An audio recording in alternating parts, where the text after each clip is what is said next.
बच्चों, आज हम पढ़ेंगे अध्याय 11 वचन। यहाँ आप उदाहरण देखें।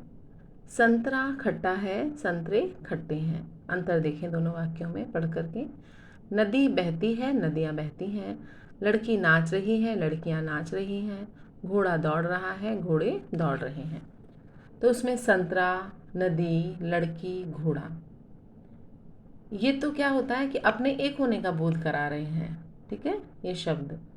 जबकि ख वर्ग में जो रंगीन शब्द हैं वो हैं संतरे, नदियाँ, लड़कियाँ और घोड़े। तो वो एक से अधिक होने का संकेत दे रहे हैं।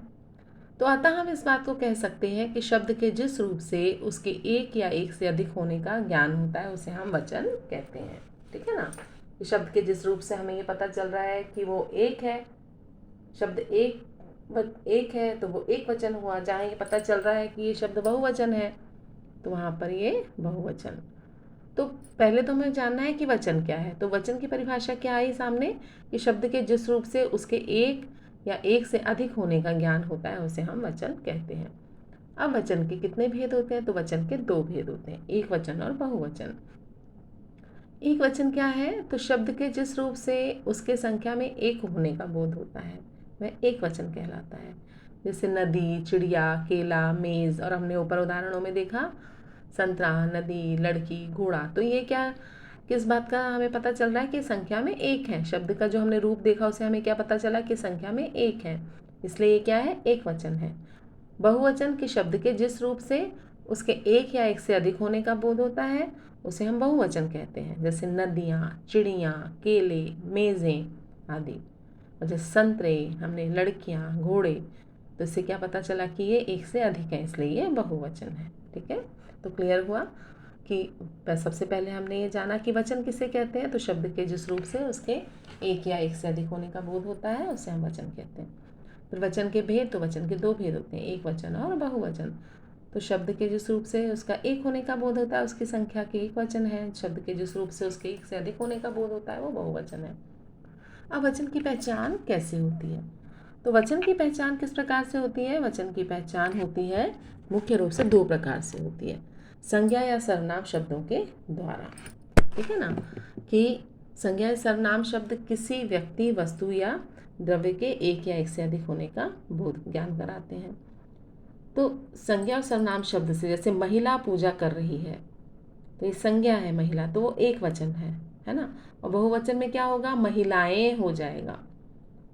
तो इस प्रकार से संज्ञा और सर्वनाम शब्दों के द्वारा वह आ रहा है एक वचन, वे आ रहे हैं बहुवचन, तो वह और वे सर्वनाम। तो इससे हमें क्या पता चल गया संज्ञा और सर्वनाम के रूप से कि भाई के द्वारा कि ये एक वचन है या बहुवचन है।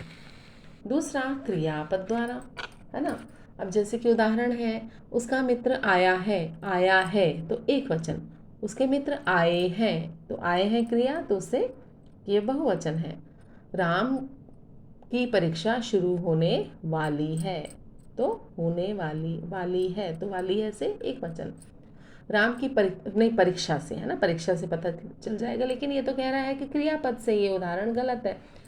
तो होने वाली है ना, यहाँ परीक्षा नहीं है, यहाँ पर है होने वाली है। तो वाली है से, होने वाली है से हमें पता चल जाएगा, वाली है से कि एक वचन है। लेकिन राम की परीक्षाएं शुरू होने वाली हैं, तो वाली है एक वचन, और है से हमें पता चलता है कि बहुवचन है। तो वचन की पहचान हम कैसे कर सकते हैं?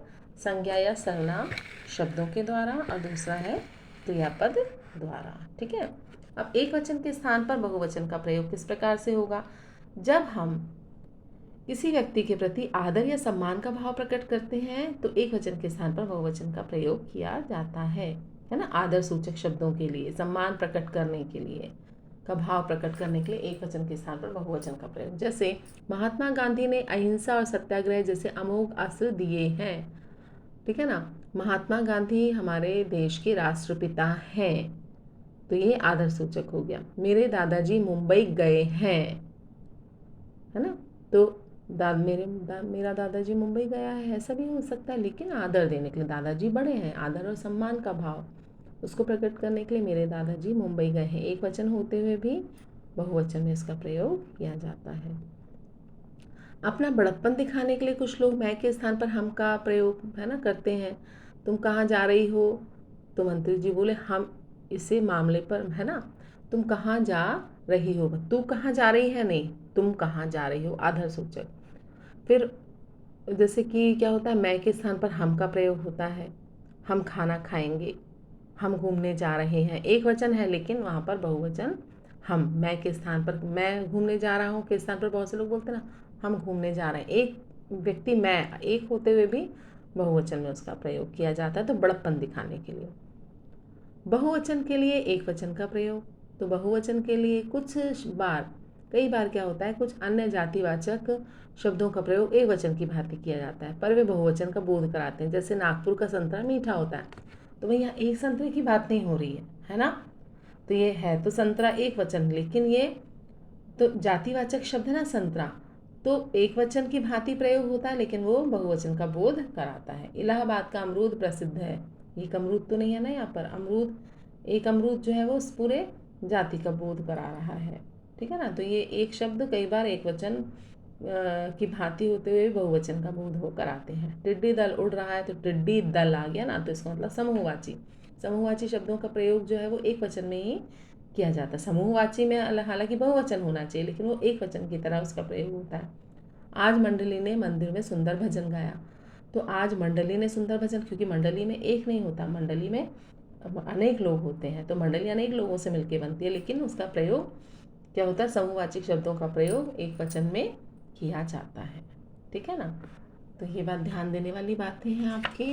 अब इसके बाद है आपका कि वचन संबंधी कुछ नियम होते हैं। वचन संबंधी कुछ नियम होते हैं, जैसे कुछ शब्द हमेशा बहुवचन में प्रयोग होते हैं, जैसे आंसू, दर्शन, प्राण, लोग, हस्ताक्षर। कुछ शब्द हमेशा एक वचन में प्रयोग होते हैं, जैसे दूध, घी, पानी, आकाश, वर्षा इत्यादि। हिंदी में एक वचन के लिए एक व्यक्ति के लिए एक वचन का प्रयोग होता है, परंतु जिन व्यक्तियों को हम आदर देते हैं वो एक वचन होते हुए भी उनका प्रयोग हमेशा बहुवचन में किया जाता है, ठीक है ना। जैसे यहाँ उदाहरण दिए, दादाजी पूजा कर रहे हैं, गुरुजी पधारने वाले हैं। अब भाववाचक, समुदायवाचक और द्रव्यवाचक संज्ञाएं सदैव एक वचन में होती है। कुछ ध्यान देने वाली बातें हैं, वचन संबंधी कुछ नियम है ये आपको, तो ये आपको ध्यान देने पड़ेंगे कि भाववाचक, समुदायवाचक और द्रव्यवाचक संज्ञाएं सदैव एक वचन में प्रयोग होती हैं। कुछ संज्ञा शब्दों का एक वचन प्रत्यय के प्रयोग द्वारा बहुवचन में ही नहीं बदलना, उनके लिए गण, जन, समूह, वृंद, लोग जैसे शब्द लगाए जाते हैं। तो कुछ संज्ञा शब्दों का एक वचन प्रत्यय के प्रयोग द्वारा बहुवचन में ही उसका नहीं बदलना, जैसे छात्रगण, पक्षी वृंद, गरीब लोग, प्रजाजन आदि, ठीक है ना। तो इसमें क्या बोलते प्रत्यय लग जाता है लेकिन उसका प्रयोग बहुवचन में वो नहीं बदलता है, ठीक है ना। उसके बाद है आपका ये आगे और दो चार नियम है इसके, एक दो नियम और है कि जिन पुल्लिंग संज्ञा शब्दों में के अंत में अ, ई, उ, ए, उ और अ होते हैं और जब कारक के प्रसर्ग नहीं होते तब दोनों वचनों में उनका रूप समान रूप से माना जाता है। जैसे विद्यार्थी पढ़ रहा है, विद्यार्थी पढ़ रहे हैं।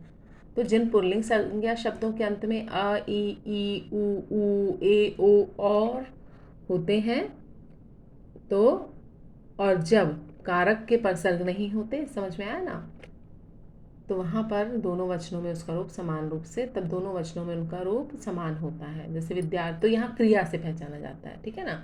जैसे पढ़ रहा है, पढ़ रहे, रहा है और रहे हैं से हमें ये पहचान होती है कि यहाँ पर एक वचन है या बहुवचन। संबोधन में बहुवचन के साथ लगने वाले अनुनासिक का प्रयोग नहीं किया जाता। जैसे बच्चों, आपस में लड़ाई मत करो, तो बच्चों से पता चल जाता है बहुवचन है। भाइयों और बहनों, ध्यान से सुनो, तो भाई और बहन ध्यान से सुनो तो एक वचन, भाइयों और बहनों, तो यहाँ पे अनुनासिक के प्रयोग से ये बहुवचन में लग जा, मतलब संबोधन में बहुवचन के साथ लगने वाले अनुनासिक का प्रयोग नहीं किया जाता है। जैसे बच्चों, भाइयों और बहनों, इससे पता चल जाता है कि क्या है, ये बहुवचन है। तो वचन संबंधी ये कुछ नियम थे। तो जैसे आपने अभी देखा कि हमने बताया कि वचन किसे कहते हैं, वचन के कितने भेद होते हैं, वचन बनाने के क्या नियम होते हैं। आगे हम इसके आगे का हम कल पढ़ेंगे कि एक वचन से बहुवचन के बनाने के क्या नियम हैं।